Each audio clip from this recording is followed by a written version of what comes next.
Trinity Channel.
Welcome to the Apologetics Marathon here on the Trinity Channel, which is the English side of ABN, Aramaic Broadcasting Network.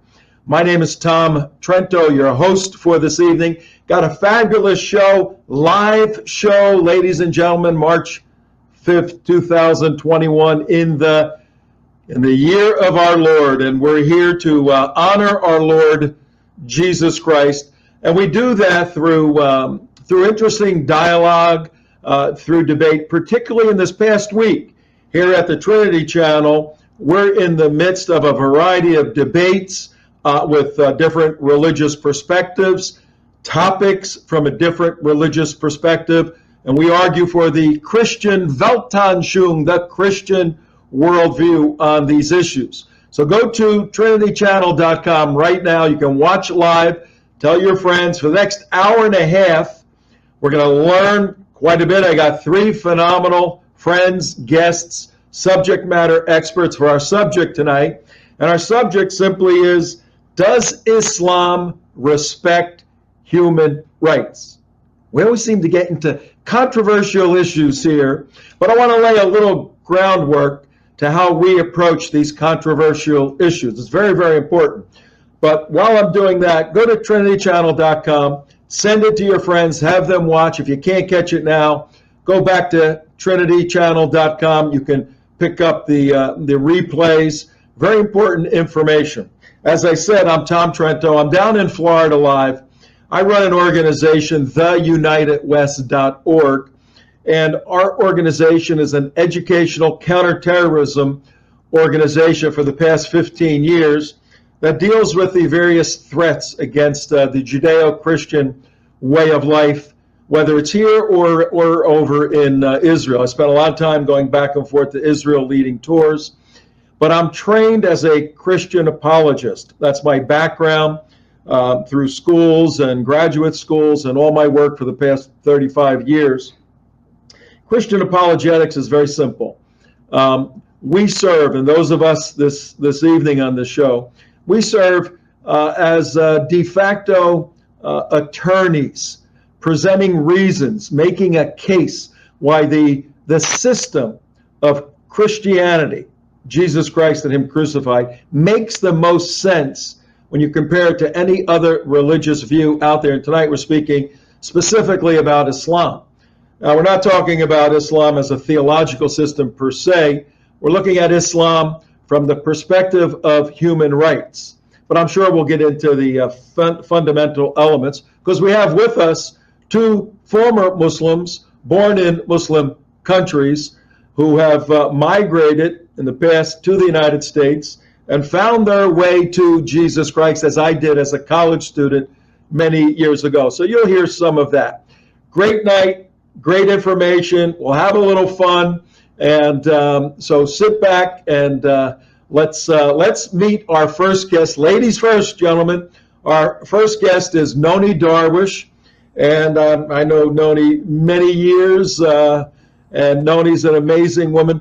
Nonie, take a minute, introduce yourself to the folks, and then I got one question for you to kick off our subject for this evening. I was born and raised in Cairo, Egypt, and of course I was a Muslim.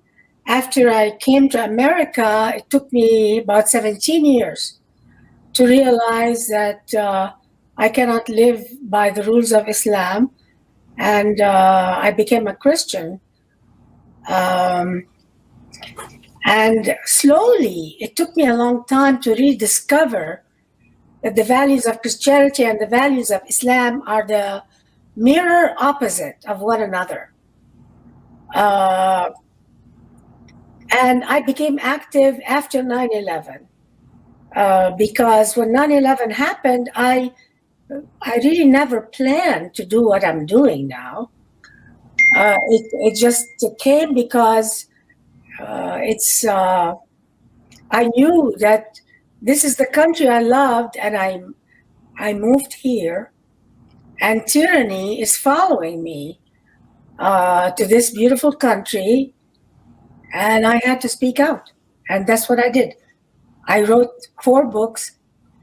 The last one is called Wholly Different, Why I Chose Biblical Values over Islamic Values, and I compared both value systems. All right, let me dig into that a little bit, Nonie. You laid out a little bit of your background. The subject for this evening, does Islam respect human rights? Now we're gonna get into it when we have all 3 guests up on the screen. But right now, just off the top of your head, answer the question: does Islam respect human rights? Islam is afraid of individual rights. It's afraid of human rights. The reason Islam came to existence 600 years after Christ is because it had to rebel against the Bible, against Christ, and against the 10 Commandments. Islam came to assert itself as the ruler over human freedoms. It rejected the freedom that the Bible mentioned. I mean, I don't know how many times I read the word set you free in the Bible. It's all over the Bible. And if you read the Quran, the word freedom is not even mentioned. It has never been mentioned in Islam. And, the word freedom, individual freedom, doesn't even, is not in Islamic culture at all. You're only free to conform to the Islamic values. You have to conform yourself.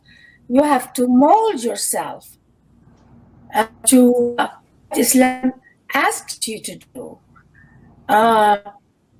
The power of human beings over you is enormous in Islamic culture.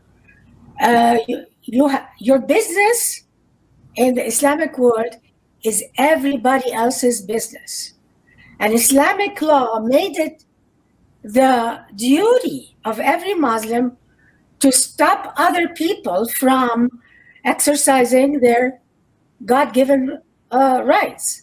So Sharia law gives power to anybody on the street to kill an apostate. So killing an apostate, if it's not done by the government, like let's say the government of... Nonie, hold off on that, because I want to get into that a lot in a little bit. Let me bring in, so let me hold you off there. If you're just tuning in, folks, to the Trinity channel, Aramaic Broadcasting Network.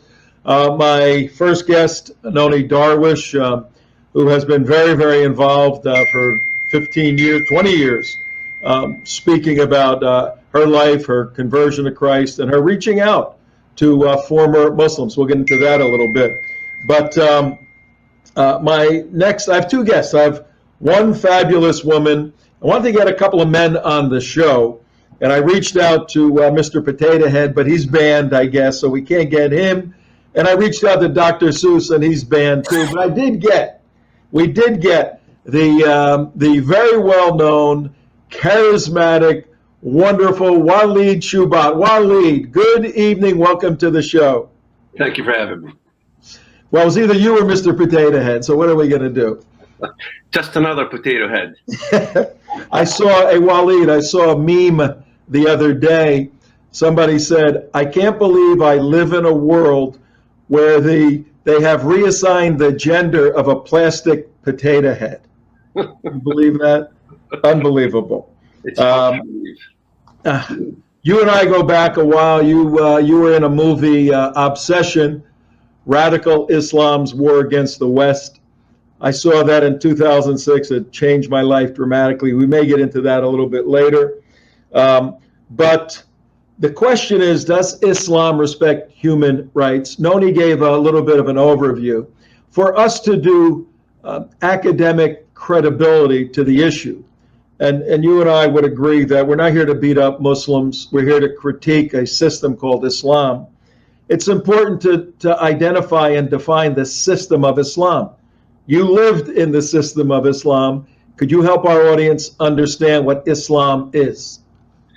It's the antithesis of Christianity. It's literally the opposite antithesis of Christianity. Islam's form of peace is the conversion of the world. And so as long as you're not converted to that religion, you should never have peace. So I was born in Bethlehem by an American mother. And so my birth certificate said, my name, Muslim. And I said, well, the mother is Christian, the father is Muslim. So right there, you can sense that the child is automatically a Muslim if the father is a Muslim. So from the sense of الرجال قوامون على النساء, what part of that do we not understand? That men are superior over women. And so it's the antithesis where Christianity honored the woman. From the seed of the woman comes the Messiah. We have Saint Mary who gave birth to God. And so it's the complete opposite of really what the Christian message is. And, instead of, for me, the best way to answer that question, to get into let's say, I can get into the verses in the Quran or the Hadith or this and that. I just asked the question from 629 AD when Islamic invasions began in the West Bank or Palestine or into Jordan, into Syria. And then the Rashidun took over Jerusalem, and then Sophronius when they stripped the cross, the crucifix from Jerusalem. And then it went on to the Umayyad, the Abbasid, the Fatimid, the Ayyubid, the Ottoman. From 629, the invasions began. And when did it end? 1924. I mean, we are talking about a big bulk of human history with thousands upon thousands of battles with Christendom, nearly, to Rome, Constantinople, the entire history. In fact, my son worked in a book just to document the massive amount of history of warfare with Islam. There was not enough pages to draw it. Books that were made obsolete, books that are not even in print, of the amount of massive battles that Christendom had with Islam. It was the major threat. And so from my perspective, when I read the scriptures, and I read the apocalypse, and it says about a beast coming out of the sea, having 7 heads and so on and so forth, I see it as Islam. I see all these things as the threat of Islam from the scripture. So when I read the scripture as a Muslim, I was astonished to find out that Lucifer appears as an angel of light. And so, in other words, we have to understand those kind of things it has a facade of being righteous. And it's not just Islam. We deal with many of the cults of the world. And so Islam is the major cult. Muhammad was a major heresiarch who continued with the Arian heresy, who continued with many, many heresies that the Christian church fought for centuries upon centuries. And here it is, it's still there. And so it's reviving its head again. We see it. It's coming as this wounded beast, reviving its head, just like the Apostle John said.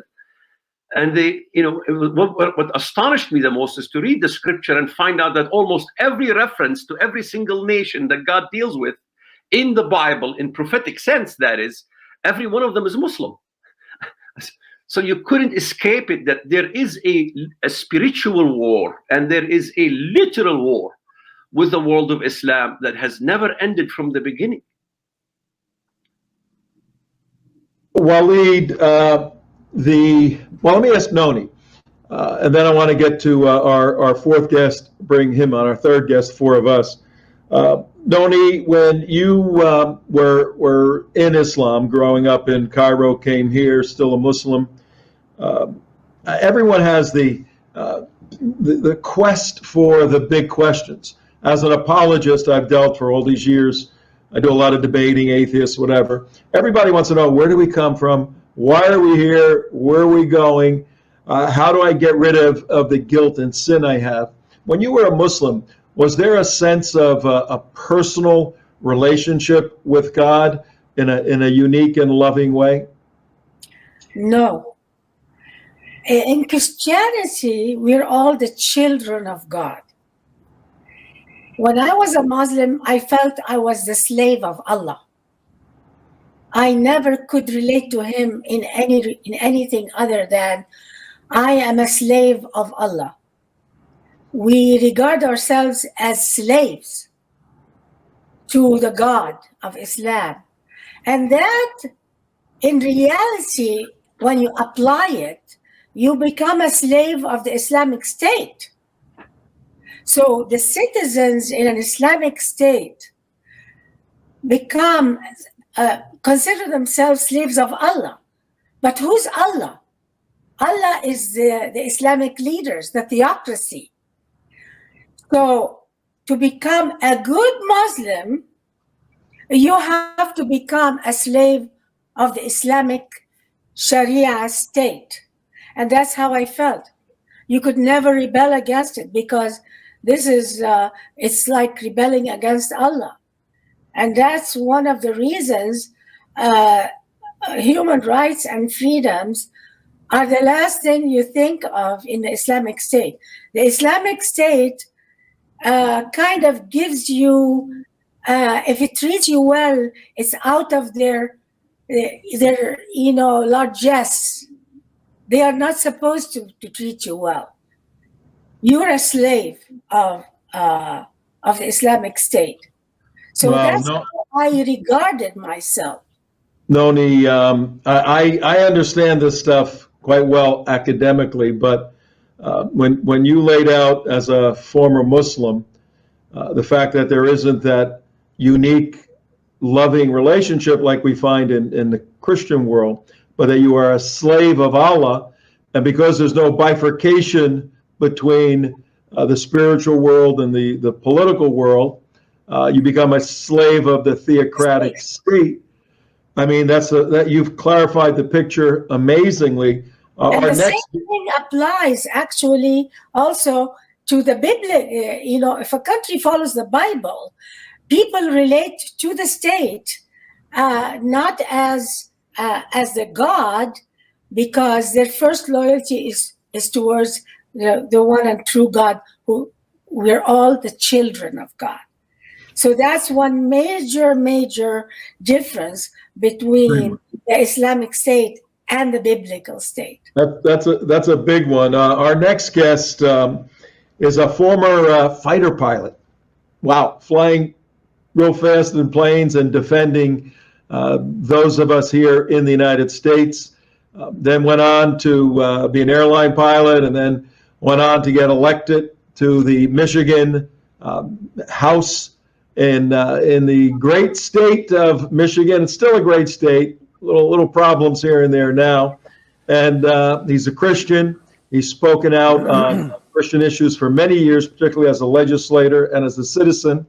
I want to welcome to Trinity Channel, our dear friend Dave Agema. Dave, how you doing? Good to see you again. I'm doing fine, and I'm quite a ways away from home right now, so the power just went out a while ago when I lost you, but I don't know what you said before, but one thing I'd like to, either the Americans that are listening to this, or if the Muslims are listening to this in the Middle East, and they know this, Islam is Sharia, and Sharia is Islam.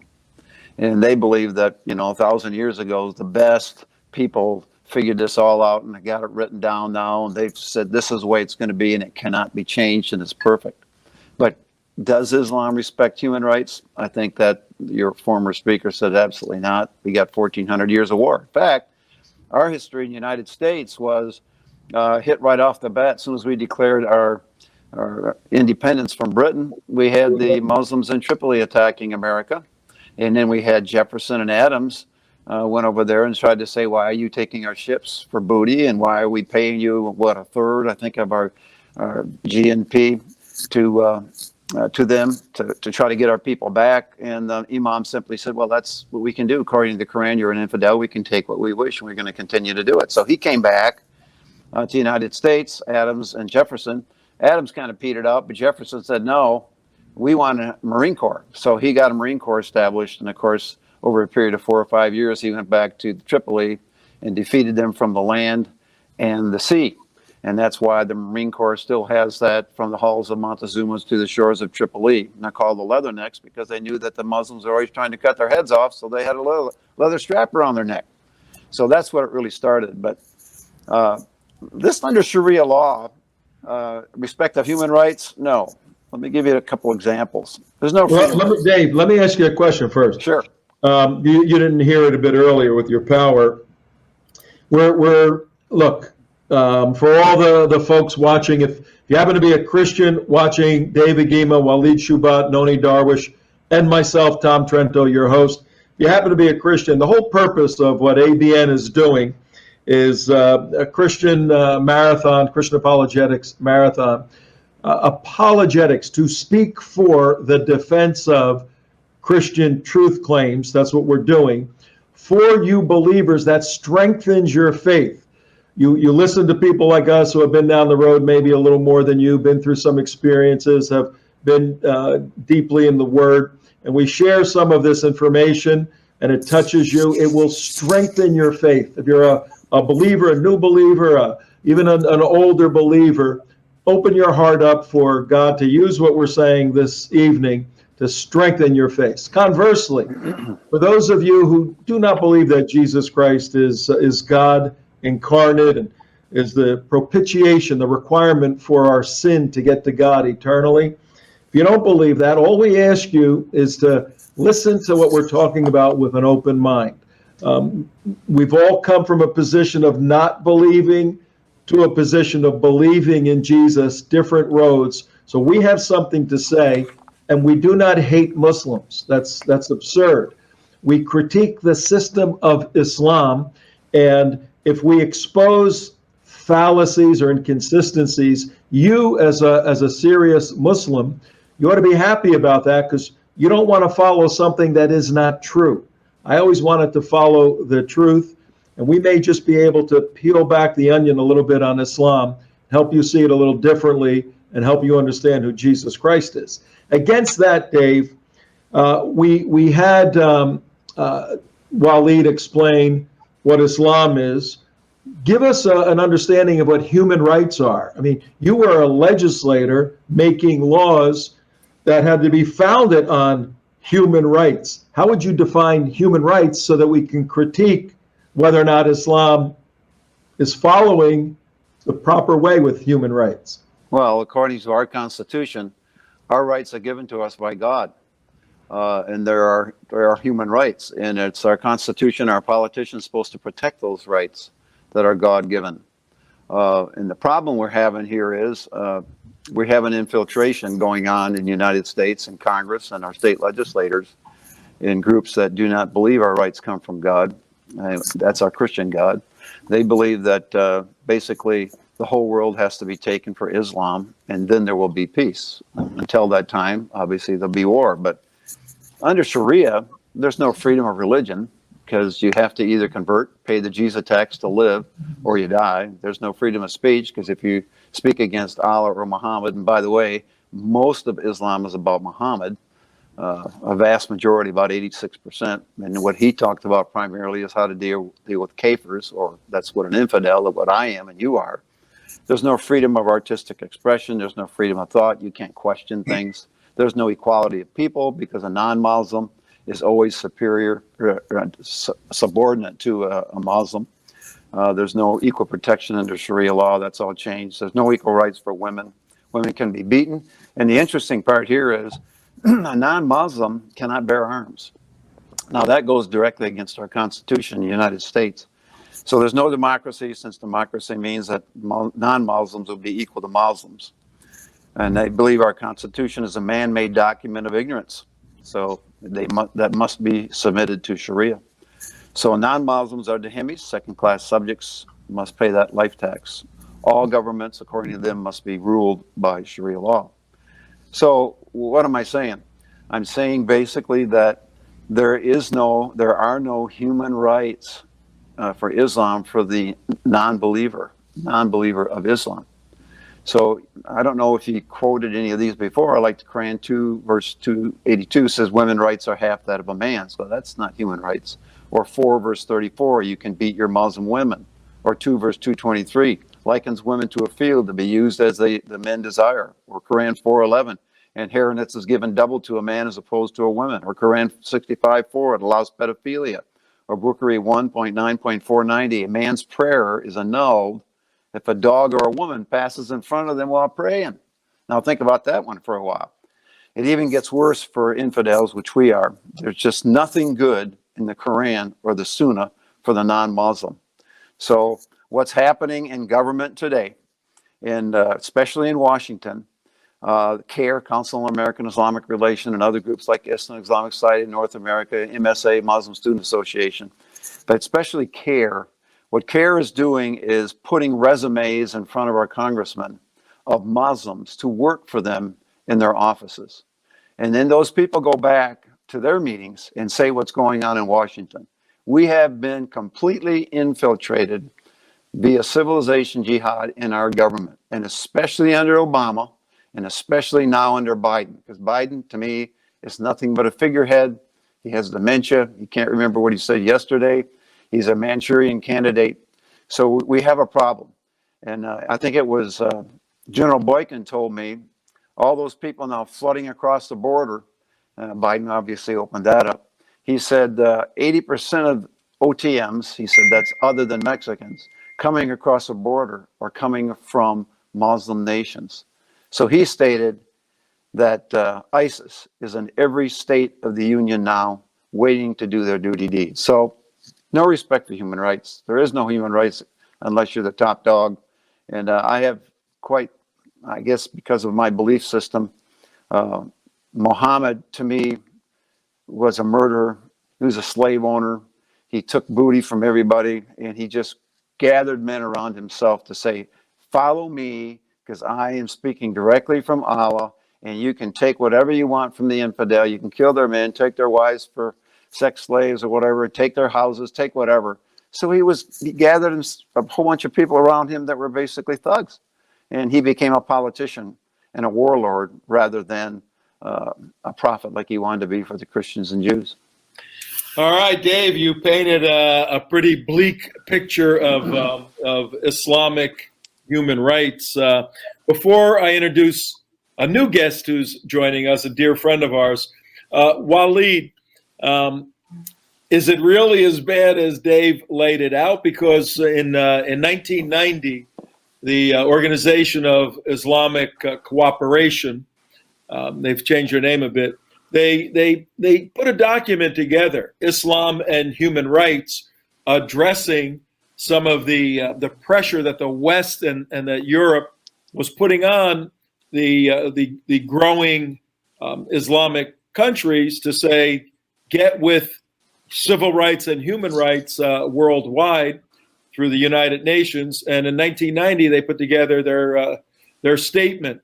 Can we say anything positive about an effort to crystallize and and categorize human rights from an Islamic perspective, Walid?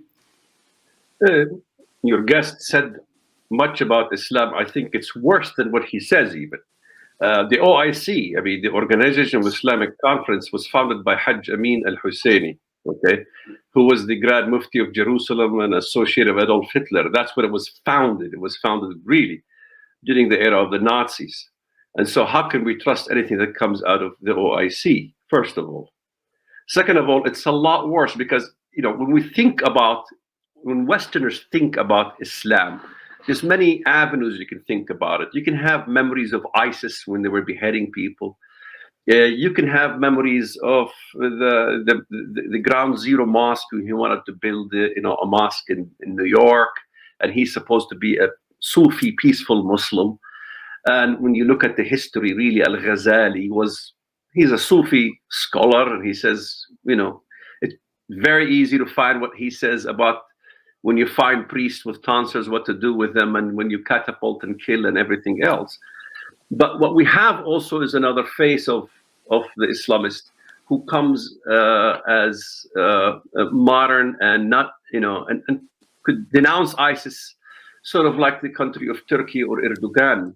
You know, we've seen an invasion of Armenia. You know, the Turks aided the Azerbaijan in this last escapade, and so we see the tentacles of Turkey, and you know, they could come in the face of even theistic evolution. You know, in other words, we say, oh, that sounds liberal, so they can appeal to the liberal American politician in the left, and they can speak the language of the left better than the left, and they can come across as very liberal and believe in theistic evolution and still harbor the same things. And so this is why I remember the days when remember the Ground Zero Mosque. What's his name? I forgot his name, but when I used to go to the Arabic language, and that was my specialty, is whenever they said anything in the English that sounded so peaceful, regardless whether it's the OIC or any Islamic organization for that matter. I did hundreds of write-ups like this, in which you go to the Arabic language and you find the complete opposite of what they tell the West. Yeah. And this is part of the whole game that they play, which the Muslim Brotherhood in Egypt basically instituted these rules of how you connect with the Western mindset and how you can bamboozle the Western mindset. So the deception is incredible, you know, and so it has a different facade. So it doesn't necessarily have to come as ISIS and blowing up things, and they can come as political movement. To me, that's even much more dangerous than ISIS.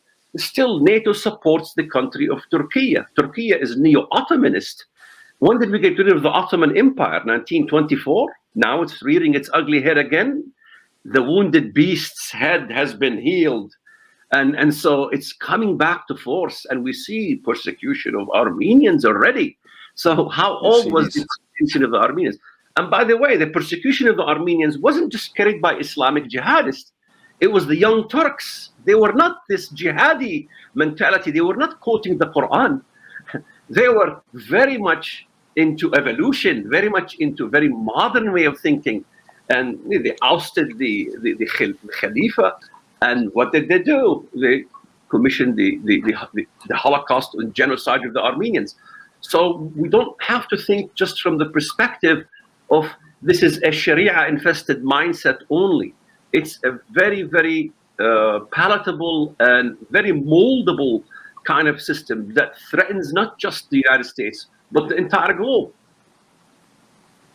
All right, so what we're doing, ladies and gentlemen, thank you, Walid, for giving us not only an overview of Islamic history, but a deep dive into the elements of the Sharia and the inconsistencies and the difficulties that Muslims have with consistency between the human compulsion, the human desire to be kind and be nice, and the proscriptions, the teachings of Islam that are often quite contrary. I want to touch on the OIC document. which you referenced earlier, the 1991. Now, there is a new one. 45 Islamic nations signed the OIC document on human rights. But I just want to read a couple of lines at the end, and Dave and Nonie, I want your comment on what I'm reading, and I want to, for the sake of Muslims who may be watching, I want to take it from an academic point of view to a more personal point of view, and let's try to get inside the lives of, we all have Muslim friends. I mean, I have a lot of Muslim friends, and we disagree on a lot, but they seem to be very nice family. I got friends who are members of CARE, evil CARE, and I told them you're terrorists now, but they're lovely family men. They take care of their kids. They love their wife, at least from the perspective of the public seeing this. So let me read something in the OIC from 1990, and this is an organization of Muslims, Muslim nations, folks, trying to figure out how to have human rights in Islam coincide. This is the last couple of sentences in about 10 pages of, oh, we love everybody, oh, we want to do good, oh, we respect women, oh, Islam elevates women, oh, women are wonderful, all this great language. And then at the end, it says, everyone shall have the right to express his opinion freely in a manner as would not be contrary to the principles of the Sharia.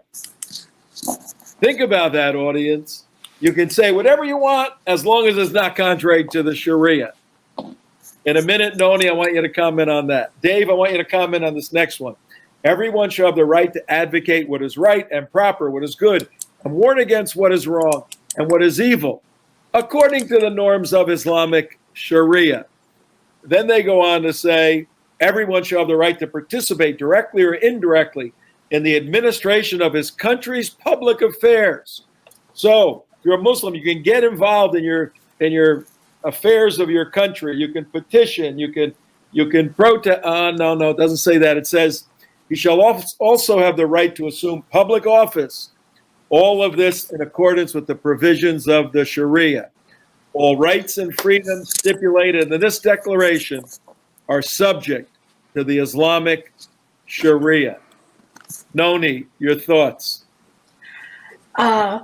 Actually, Islamic Sharia is the opposite of the Western concept of human rights. And that's why they came up with this conference, because they couldn't sign it, and because that means they're signing out the rule of Sharia. So they had to put Sharia as the most important thing to follow. Because Islam at its core is very much interested in the conformity of the people. People must conform. Society, everybody has to.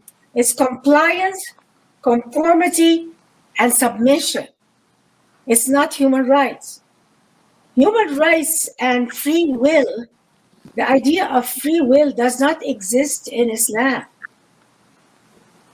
So Islam is the only religion on earth that legally must execute those who leave it. And that is in the opposite of Western concept of human rights. There's a concept in Islam it's called tarhib wa targhib. It's the principle of terror and lure. What is this principle? It tells Muslims that you demand compliance from the public through the word tarhib means terror. You have to lure people with some good words, and then you terrorize them. This is a basic principle in Islam, tarhib wa targhib. In the Bible, we have fear not. the concept of you're not supposed to fear except God. But in Islam, fear and terror are legally used under Sharia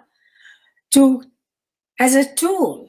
It's a tool for compliance and conformity.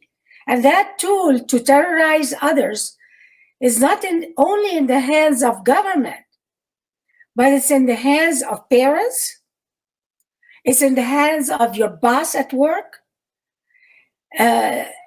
It's a society built on conformity through terror at every step of the way, from the top, from the political leadership, all through the family, and it's transmitted through terror, compliance.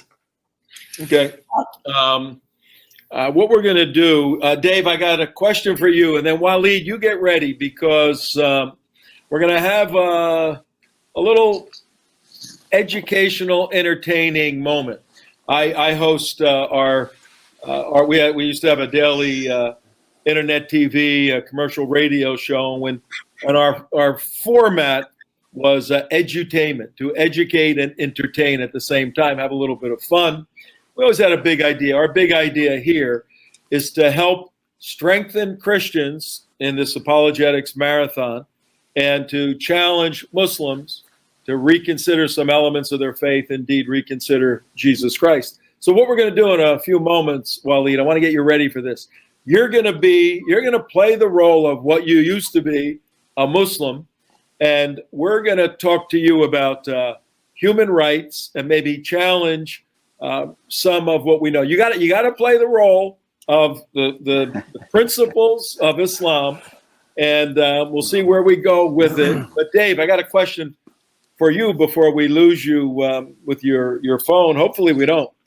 I just read the OIC, and they conclude everything with, but it's got to be in accord with the Sharia.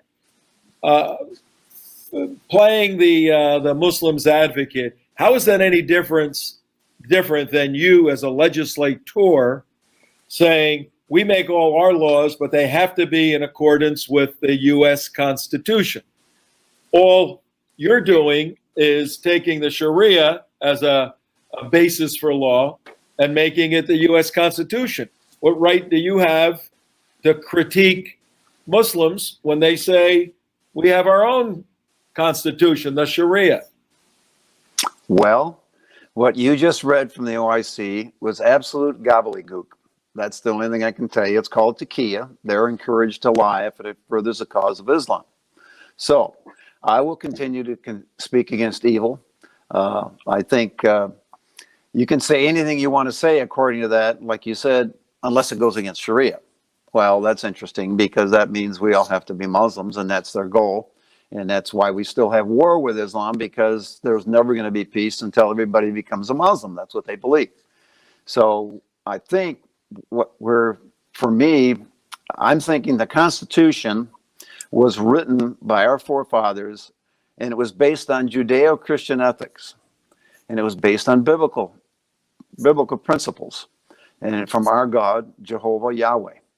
So, and it was done basically in belief in the Old Testament. I know a lot of the Muslims believe in the Old Testament, but they twist it a little bit and change some of the wording so it doesn't mean what we say it means. But I think the difference is our Constitution, based on Judeo-Christian ethics, gives freedom to people, not slavery. That you can be what you want to be and do what you want to do, as long as you don't kill, you don't rape, you don't pillage. And Muhammad did all those things. So even Muhammad, near his deathbed, said, I have become victorious through terror. Now contrast that with Jesus. Jesus healed the sick. He raised the dead. He healed many. He fed thousands. Now contrast that to Muhammad. He killed thousands, and his progeny after him have killed hundreds of millions of people, especially the Hindus. So in a sense, what we're dealing with, according to Christianity, Islam is an antichrist. And they try to say that Jesus was a Muslim. Well, that's interesting. Let's see. Jesus was born about 600 years before Muhammad was born. So I guess he couldn't have been a Muslim because they didn't have that religion until Muhammad showed up and said he got the Quran and whatever he says that has to be absolutely true. And we know it's not absolutely true because he used the theory of abrogation. If something he wanted to change, he just changed it. And then people did something different. For example, when they were fighting, they weren't supposed to fight on a holy day, one of the holy days. But he changed it. He said, that's better that you fight on a holy day than what those people were doing.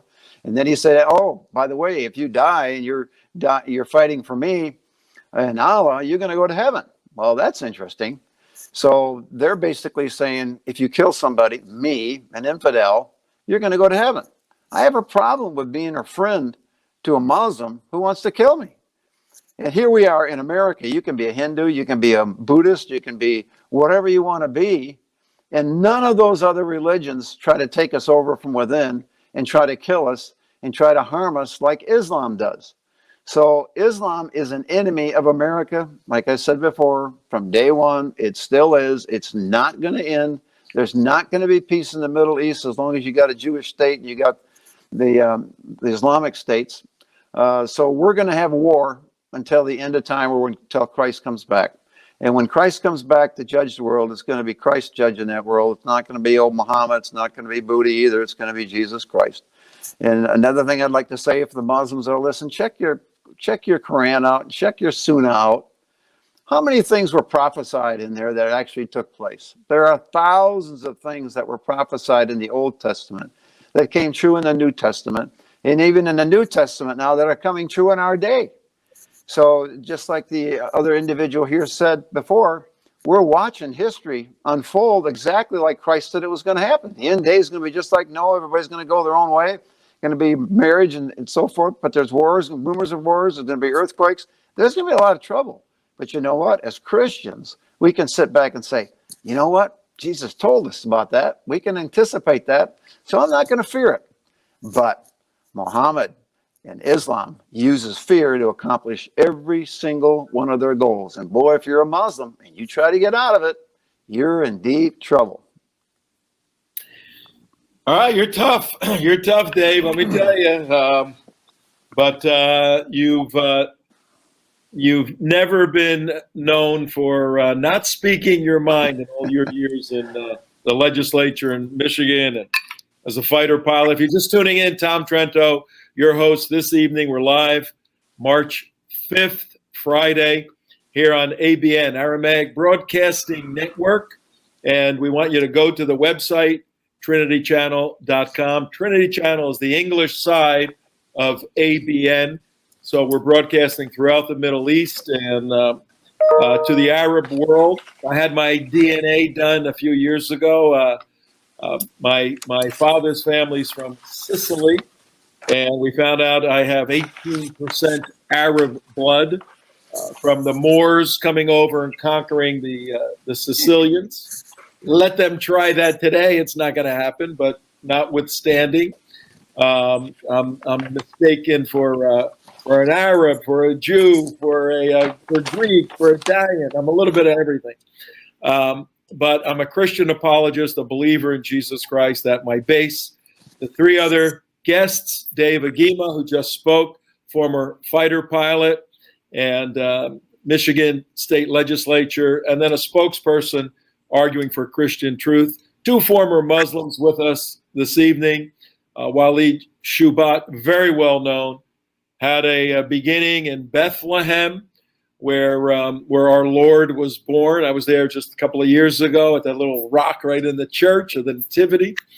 And I was on the wrong side of the tracks, fighting for the bad guys, got straightened out, has been on many television shows and books and movies. And Nonie Darwish, born in Cairo, Egypt, to a Muslim family, came to the United States and years later became a Christian. I got very involved after 9/11, has written 4 books so far, probably got 4 more in her. And so you got a great group of people this evening. Our subject is, does Islam respect human rights? We're trying to hit it academically and also interpersonally. But I want to have a little exercise right now. You know what? We just got some questions from the YouTube page. You can go to the YouTube page, folks, and write up questions if you want. Let me see what we have. Questions to one of them is right. All right, a couple of different questions here. Walid, let me give it you the first question here. I think this is the person's being a little sarcastic. He's saying, and Christians aren't into conformity, question mark. Just look at evangelical Christians in the USA. So he was referring to the conformity of Islam, saying, so are evangelical Christians. Your thoughts? My thought is always a tear who changes the subject. If somebody is talking about a specific topic like Islam and what Islam does, if the topic was about evangelical Christianity, I'm pretty much a big critic of a lot of things the evangelicals do myself. And so it's hardly the topic and what's there to talk about here when it comes to evangelical Christianity versus Islam. I like to jump on what David talked about as the Antichrist. Go ahead. Yeah, go ahead.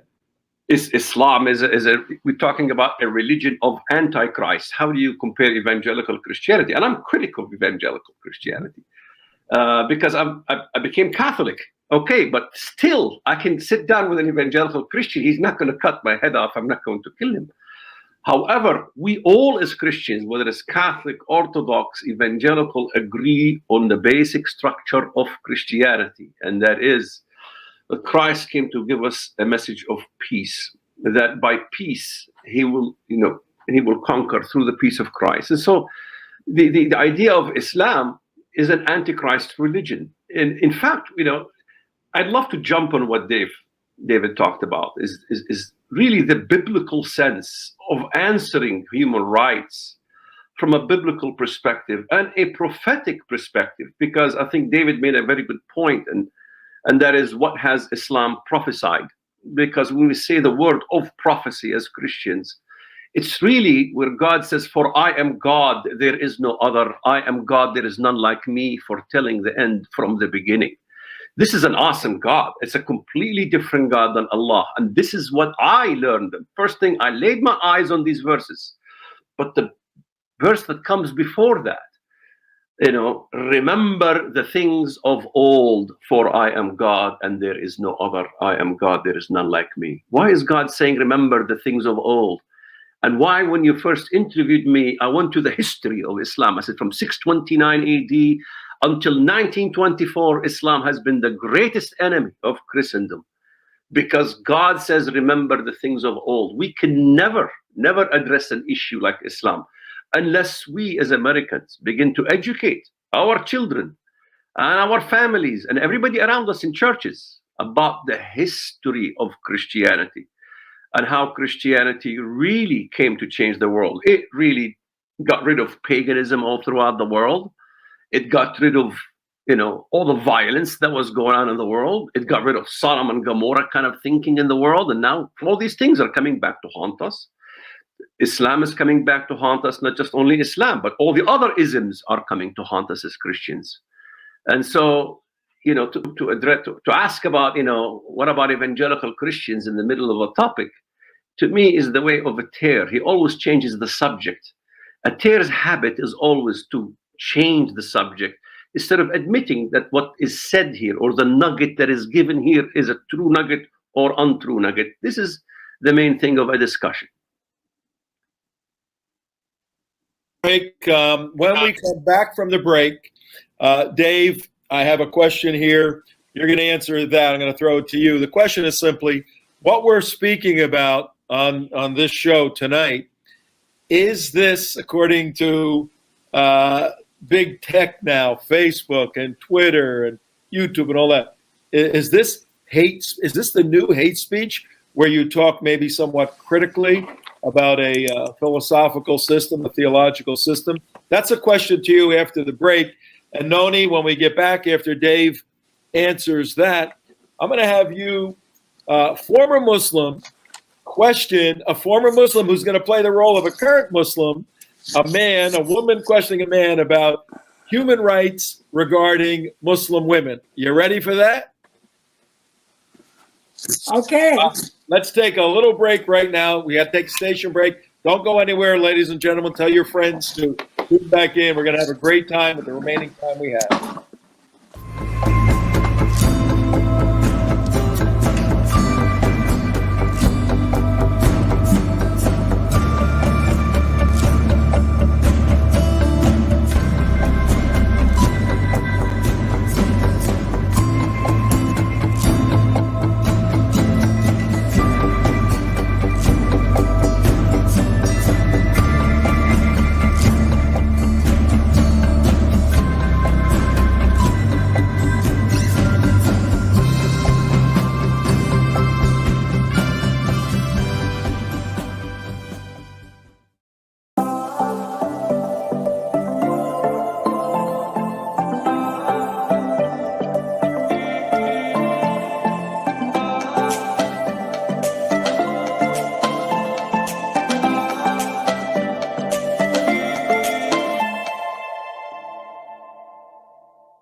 Dear ABN viewers, we thank God for the new year 2021 and the new beginning.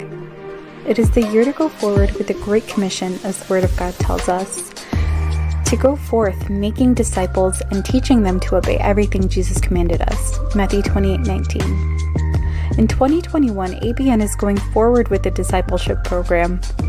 We have committed ourselves to start recording discipleship lessons in 15 languages.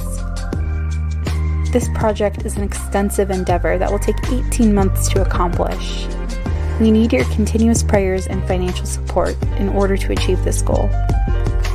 The one who plants and the one who waters work together for the same purpose, and both will be rewarded for their hard work. 1 Corinthians 3:8.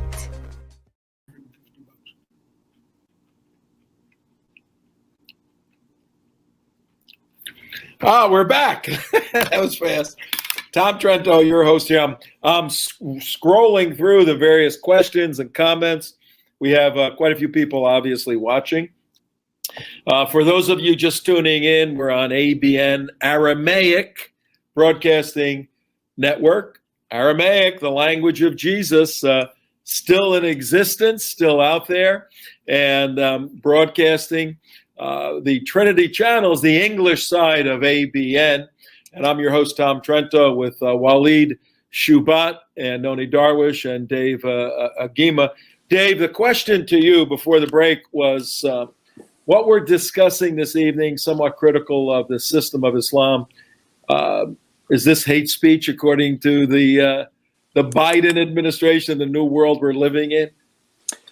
Of course, that's what they're going to say, and that's why they're restricting what we say and do. Twitter, Facebook, and so forth. If you offend someone, well, then that's obviously hate speech, so you can't say that. So what's that really doing? It's going against our Constitution, our freedom of speech. If we lose our freedom of speech in the United States, we will lose our freedom, and that's what's happening right now in America.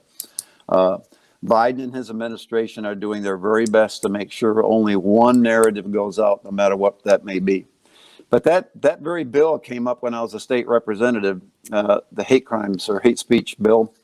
And I voted against it. And everybody looked at me and said, how can you do that? I said, because all crime is hate. I hate it that you got a Cadillac and I got to beat up old Chevy. Or I hate you because you're rich and I'm poor. All crime is hate. So this whole thing about restricting speech based on hate crime or hate speech is bogus to me. The only way you can discuss things and expose things, and that's the biggest thing, we need to make Islam transparent.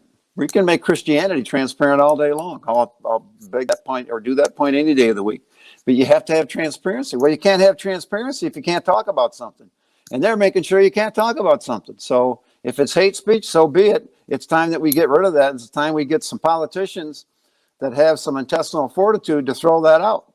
Because that we are losing our freedom of speech because of those stupid, ignorant bills that these people who want to please everybody are doing. And what they're actually doing is falling in line with, for example, what happened in 2008 when they had the Holy Land Foundation trials and they found out what all their goals were. Well, that was part of their goal, to shut up speech, that you couldn't talk about Islam.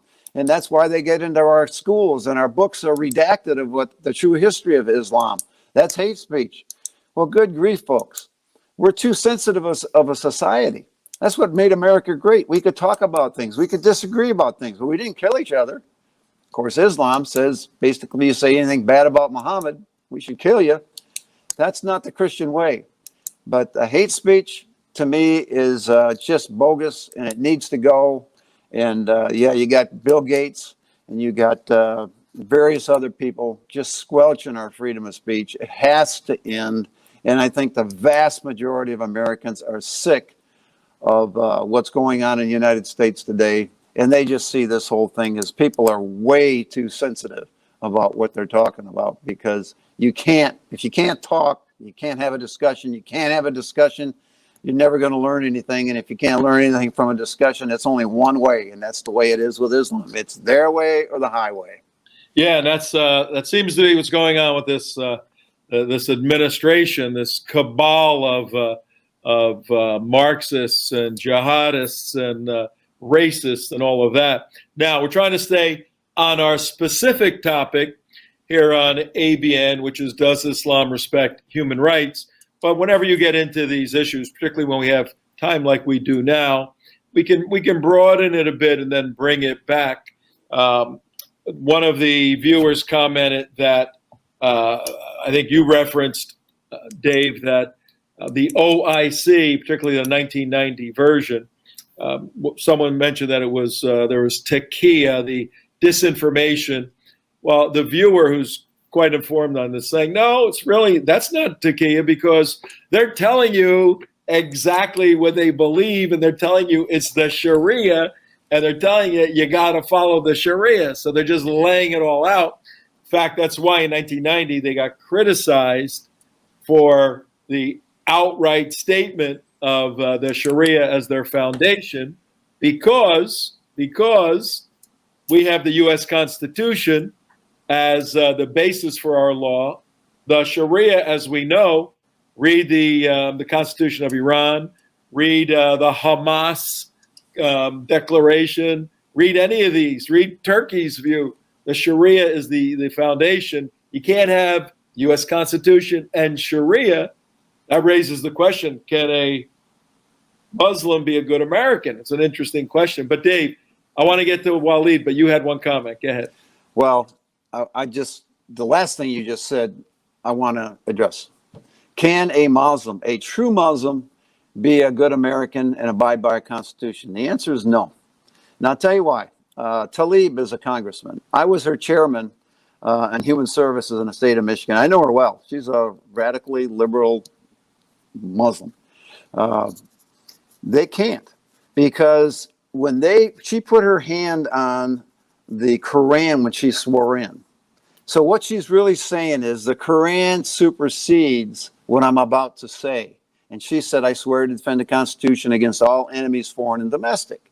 Well, she put her hand on the Quran, which says absolutely the opposite of that the Quran supersedes the Constitution. So she's really not swearing in on a Bible or swearing or doing what she says she's doing to defend the Constitution. And there lies the problem. A true Muslim can never abide by our Constitution because they think it's just man-made.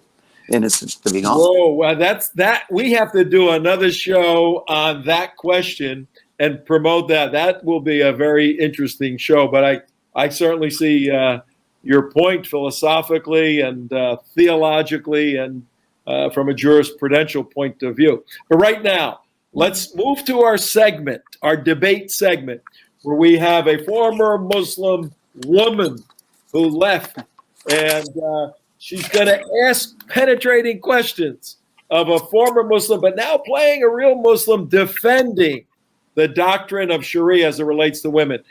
Nonie, the floor is yours, and Shoebat is all yours too.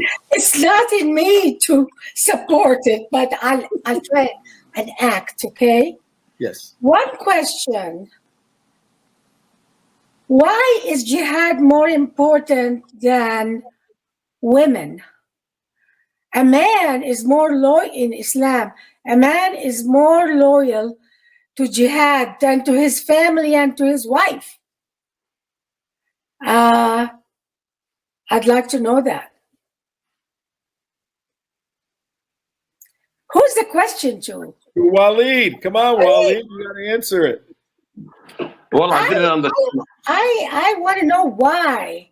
Why is jihad more Good question, important? Walid. It's a great question. Why is jihad more important than women? In Yeah, for a Islam, man. you're defending Islam. Islam. Oh, It's jihad is more important not. for you to go to war and leave me alone in the house. To go to Jihad is jihad. not. Jihad is not more important than women. Jihad is carried out so we can get women. What are you talking about? You do not understand anything about Islam. When it was Fernand and Isabella threw the Jews out, it was Islam who welcomed them in Turkey. It was Islam. It was Muslim Palestinians who defended Jews in the Hebron massacre. What are you talking about? Islam is a religion of peace. Islam means peace, and that's what it means. I don't know what these heads are talking about here, David, whoever it is his name. They don't know nothing about Islam. Talk to me about Islam. Another question. I got one too. You think women are deficient in brain and What are and you talking about? religious You classes? don't know anything about Islam. You think they're You don't know deficient? anything- You don't know anything about Islam. You're a divorced woman. Everybody gets divorced in America. We don't have divorce in Muslim countries. How come we don't have divorce? How come we have a high rate of divorce? You put urine, crucifix in urine, and you defile even Jesus Christ himself in this country. We defend even these events. We speak about Jesus and Mary more than you do. It's in the Quran itself. We respect Mary. We respect Jesus. We respect the prophets. We respect all religions. All these things you're talking about. Oh yeah. How come when I inherit half of what you inherit? This is because you have half a brain. I object to that because Allah and Muhammad value me as a Muslim woman, and I should get the full amount, just like For a a man. man for dowry? You're not worth the dowry. I can even sell you in the bazaar in Jerusalem street. What are you talking about? You don't have hijab. You don't speak like a decent Muslim woman. You don't.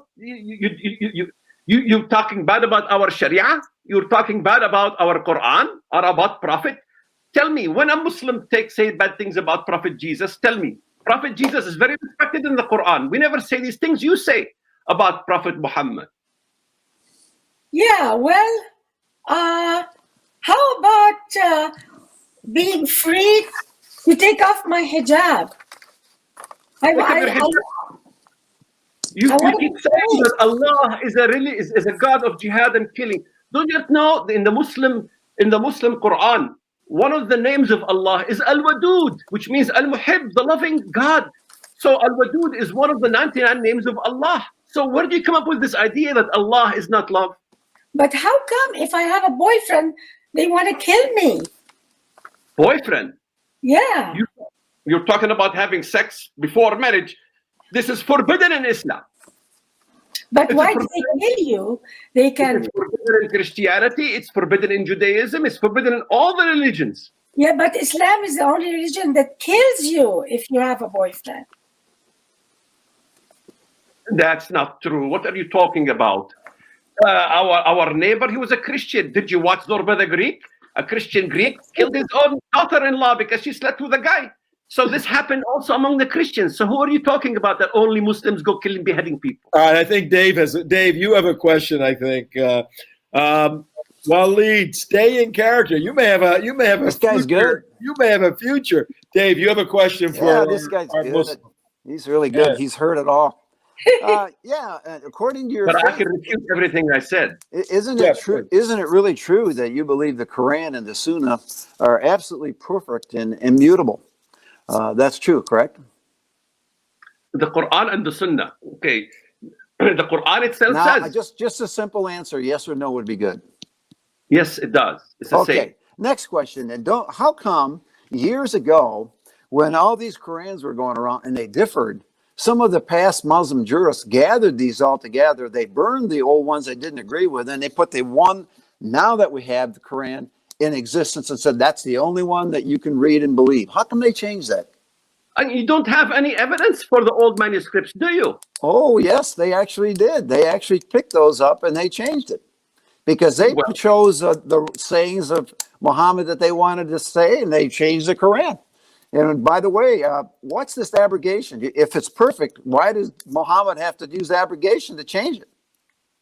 الناسخ والمنسوخ. You understand. There are things that happens in history and in life that, Allah changes the ruling because... I got you on that one, didn't I? Allah doesn't change. Neither does the Quran you say it, neither does the Sunnah. So you just said it changes. So you admitted what I said was true. The Quran has been changed. The Sunnah has been changed. And now the one we have now is the only one that allow. And all the ones that they had before that, they threw away. So they didn't want the people to read things that they didn't want to be heard. Is that not true? Your Old Testament changed. You have a Christian religion, you have a Jewish religion. They both contradict each other. Both of them say they follow the Bible. No, not really. All right. I have one question. The host has one question for Walid. Then we're going to take this exercise because it's really been fascinating. Several levels of information we got to kind of go through. I have one question for my Muslim friend Walid. In all seriousness, when that moment comes in your life, could be today, could be tomorrow, could be 20 years from now, and your physical life ends. You believe obviously in an existence afterwards. Do you have assurance? Do you have deeply felt and believed and intellectually understood assurance that because of X, you will be with Allah for eternity? Are you assured of that? Am I doing the Agema Chowdhury or am I doing Walid Shoebat? Whatever you want. Agem's a friend of mine. I've had him on my show, believe it or not. He's in jail now, but that's another story. Okay, Yeah. I'll do the Agema Chowdhury. Okay. And anyone who dies for the cause of Allah in jihad is promised to go to paradise. You have the same concept in Christianity. What do you think Christian martyrs are? What do you think you talk about the Christians in the Colosseum? They died for the cause of God. They go to heaven. They are promised to go to paradise. Therefore, Muslims are the same way. They're promised to go to paradise through jihad. And jihad is not only warfare. There's jihad al-nafs, there's jihad al-mal, the jihad of the self, the jihad of the finances. Then comes the later jihad, which is the actual jihad itself, when needs to be. So you misrepresent Surah 9, you misrepresent the Quran, and you come up with all these kind of ideas that jihad is simply a warfare against everybody. Go kill the Christians, like your guest, what's his name, Mr. David over here. He's saying that you just, it's about all killing Christians, and they had to put these things around their necks, and from the shores of Montezuma from the halls of Montezuma to the shores of Tripoli, it was the Christians who persecuted the Jews. They came to the Ottoman Turks to get aid from the Turks. Look at your historians, even your historians, the best historians on Islam. What's his name? A Jewish fella. I forgot what's his name. He talks about the same thing, how the Ottoman Empire opened its doors after the onslaught of the Christians in Spain. And by the way, Walid Shoebat can respond to all that garbage too. So, all right, that's important, ladies and gentlemen. What you're listening to is a little exercise for the past few moments where we asked Walid Shoebat to play his former son, a Muslim. You mean Agema Chowdhury? Yeah, Agema Chowdhury. He was playing that. Dave, Nonie, pretty convincingly, don't you think? Yeah, he does the typical thing. You're amazing. I also debated Chandra myself. And one thing that you were good at that he did, he just kept talking. You can't shut the guy up. Once he gets going on a topic, he goes into this topic and that topic. And he tries to take the whole show over just by talking all the time. It's so humorous to watch him. You get a laugh at it. It's just like so funny. For our audience to dissect this stylistically, the activist Muslims, the Muslims who are apologists for Islam, are very much like what Walid did. Aggressive, throwing stuff at you. Usually throw a little Arabic in there, tell you they don't know. They speak down to you a little bit. You don't have a hajib on. There's your first problem. And you're always on defense. You're always on defense, trying to respond, trying to answer. This isn't a show on teaching how to debate Muslims. That's not the topic. But that's another topic we need to do. We could show you how to do that. You got to stop. You got to change the dynamic, ask questions like Dave was trying to do. But it's tricky. And also, for the sake of those of you who may be a little confused, everything Walid said was wrong, and he can refute all of it very, very quickly. But that's all part of the game. Nonie, give me a minute on your thoughts on and your feelings on dealing with the former Walid. Oh, you mean Chaudhry? No, this Walid here, not Agema. When you were going through that exercise, what was going through your head? It just reminded me of talking to people in the Middle East, and if you dare open a topic, that's what you get. Is just he did it perfectly. There's one thing I want to just mention quick now. The caller who said conformity is also in Christianity. I want to tell them that it's just a matter of degree. Every society has conformity, but Islam demands total conformity, total compliance, or else you're dead. That's very different from being a Christian. You're asked to be guided by the Holy Spirit, not be guided by the government or by the mosque constantly. It's by the Holy Spirit. Changing oneself is a biblical value. Self-control is a biblical value. In Islam, controlling others is the most important value, or being compliant, forcing compliance on the other, changing others. And that is very important for our topic today, which is human rights. If you're stressing total conformity, how can you have human rights? If you're stressing controlling others is your important value, you can't have human rights. So this idea of total conformity in Islam is beyond, it's very Islamic. And I'm not sure the person who asked that question, don't they see it in Islamic culture? That if you don't conform, you're dead. So I just wanted to tell it to That's a good point. that. It's a very good observation. There's another observation, Walid, we had. It's coming across a bunch of people. This is for you, Walid. A bunch of people want to know if you actually converted to Christianity out of Islam. If you actually did, they're questioning whether you actually did now. So you were so adept at playing the other person, but I can testify he converted out. We know them. We know them. Amazing how many doubts people have about me when I speak or when I say things. You had CNN say that I was never a terrorist. Okay, just quick comment. Whoever looks up my name, Shoebat, and finds out all these things on the internet, they said I was never a terrorist. You can get the clip from Drew Griffin on CNN saying that we went to the manger square. We never found any explosions in the 70s in the manger square where Christ was born. Now the archives came out. Anybody could look it up themselves. Just put double quote, manger space square, double quote, bombing, 1977, 1978. You can see it. You can see the New York Times talked about my bombing. Every newspaper talked about my bombing. My bombing was supposed to affect and influence the peace treaty between Israel and Egypt. And so now the archives came out proving 100% what CNN says is false. In fact, you talk about the OIC. The OIC has their head, their attorney, Martin, what was his name? Look at the case, Darwish versus Netanyahu. Darwish versus Netanyahu is a case stemming from the OIC, which is run by Erdogan, suing me with President Trump, with Cuomo, with several other politicians. I'm in the lawsuit, named in the lawsuit.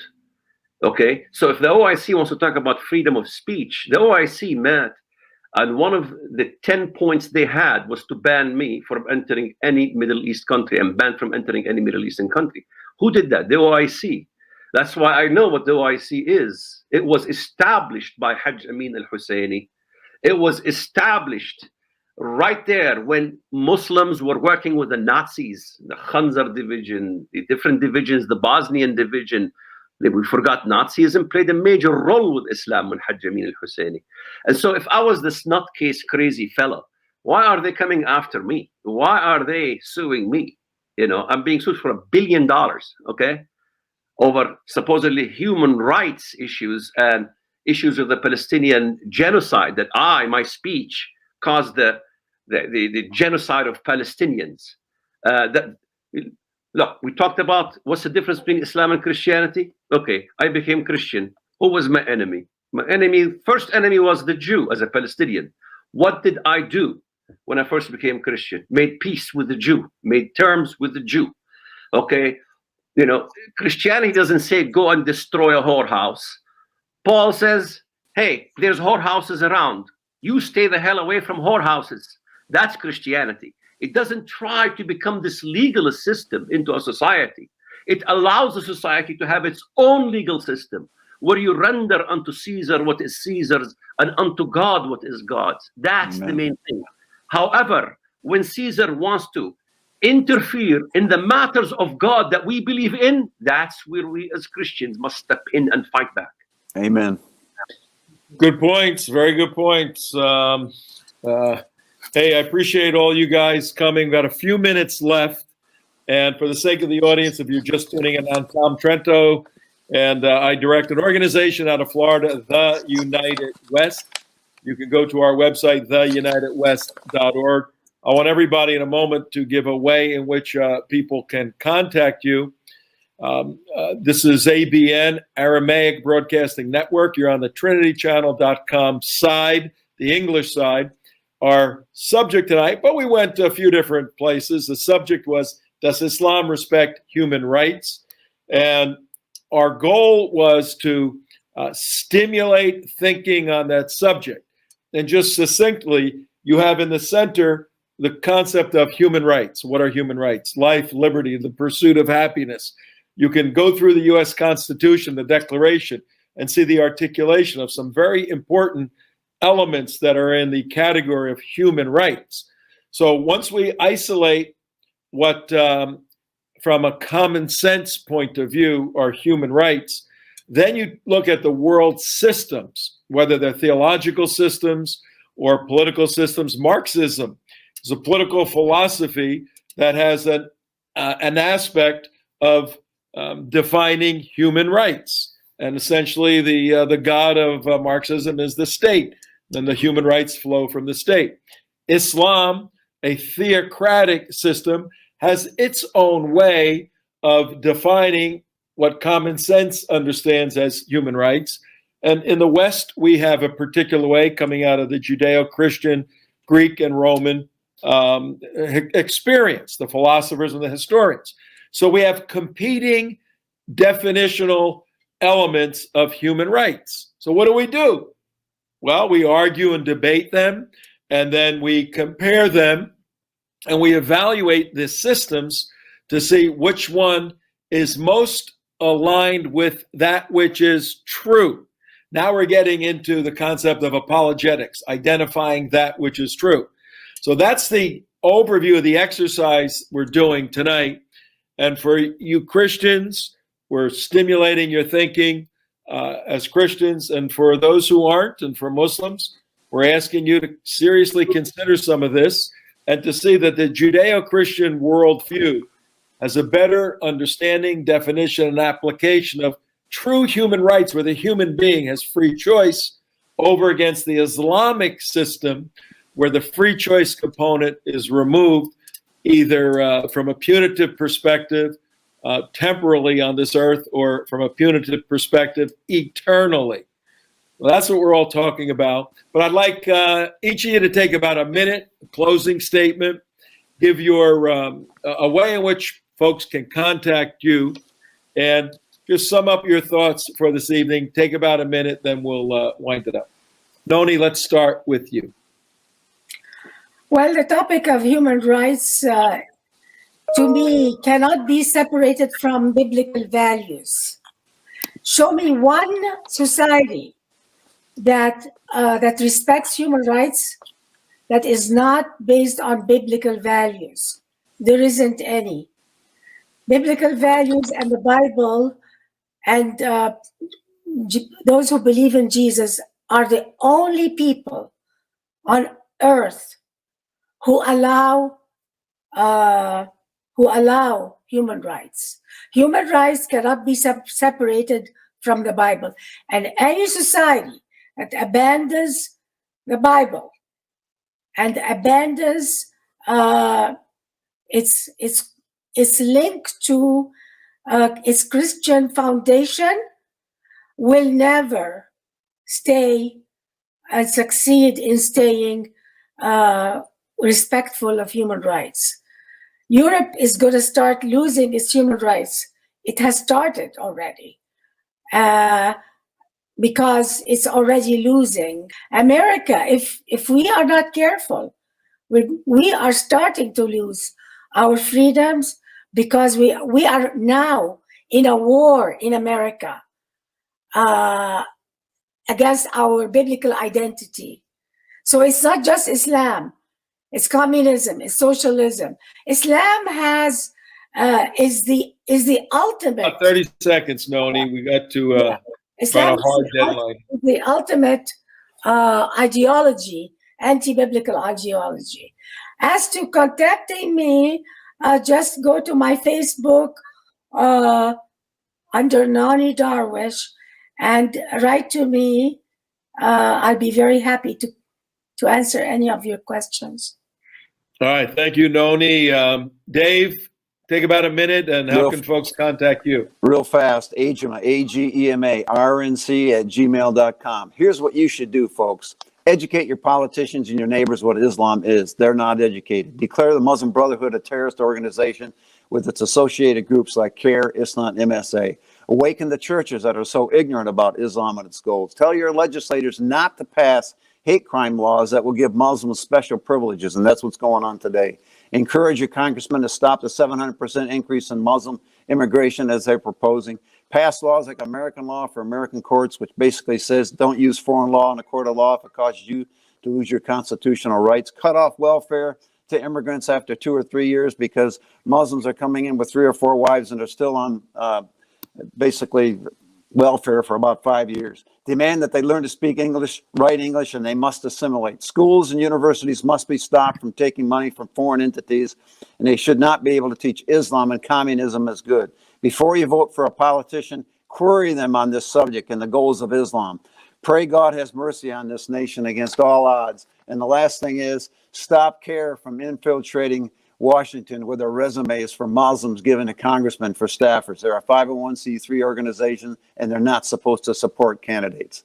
Do those things, and we'll be on our way. All right, Dave, we appreciate it. Walid, you got about a minute, and how can folks get in touch with you? It's very easy. Shoebat, as you spell the word shoe, S-H-O-E and B-A-T, shoebat.com. And maybe the last thing I would say to my Muslim friends, you say, Allahu Akbar, Allah is great. But my God is greater because he does not have to use your hand to carry out his will. It was in the Colosseums where the Christians, they did not make a revolution against the Roman Empire's paganism. They went to the Colosseum, and through their love and through their death, that's the true martyrdom. The true martyrdom is when your sword is in our necks, not when our sword's in your necks. And so that's what brings the victory, and that's why Christianity will always be victorious no matter what you will do.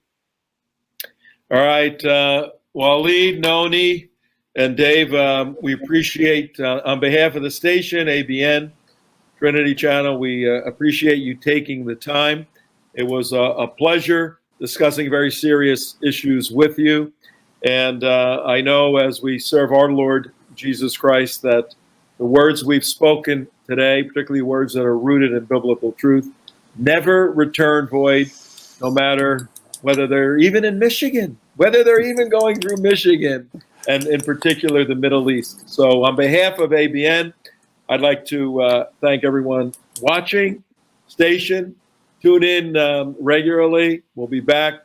TomTrento signing off right now. Thanks everybody for your wonderful help. We'll see you next time. Thank you.